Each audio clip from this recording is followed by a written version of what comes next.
Welcome to The Wrap. I'm Caroline Woods, here to take you through today's market action. Tuesday's relief rally turned out to be short-lived. A 4% pop in the S&P 500 and NASDAQ at the start of the day fizzled out, with the indices sinking 1.5% and 2% respectively. Small caps were the biggest laggard, though. The Russell fell 2.75%. The Dow, meanwhile, shed 0.8%. All 11 sectors in the S&P 500 finished in negative territory.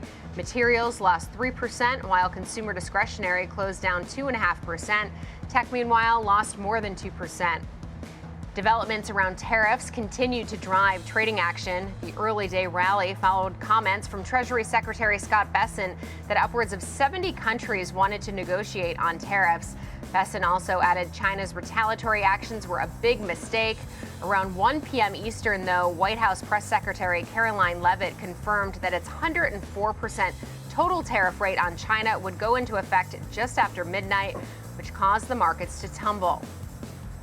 In addition to the tariff headlines coming out of the White House, Leavitt also said President Trump believes the U.S. has capability to make iPhones for Apple. Shares of the Mag 7 giant slipped to session lows shortly after that comment.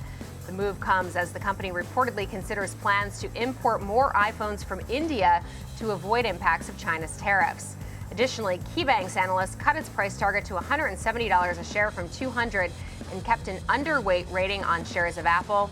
Apple is down 22% so far in April. Health insurer stocks closed as some of Wall Street's biggest winners after the Trump administration raised payment rates to Medicare insurers. Humana was the top performer in the S&P 500. Payment rates are expected to rise above 5% next year, compared to the 2.23% increase proposed by the Biden administration. A notable loser on today's session, TSMC. Reuters reported the chipmaker could face a minimum $1 billion penalty from the U.S. after one of its chips was found inside a Huawei AI processor. The fine would settle a U.S. export control investigation a month after TSMC announced a $100 billion investment in the U.S. TSMC has now fallen 38% from its all-time high. Here's what's on tap for tomorrow. Delta Airlines kicks off earnings season before the opening bell. Constellation Brands reports after the closing bell. We'll also get the minutes from the Federal Reserve's March meeting.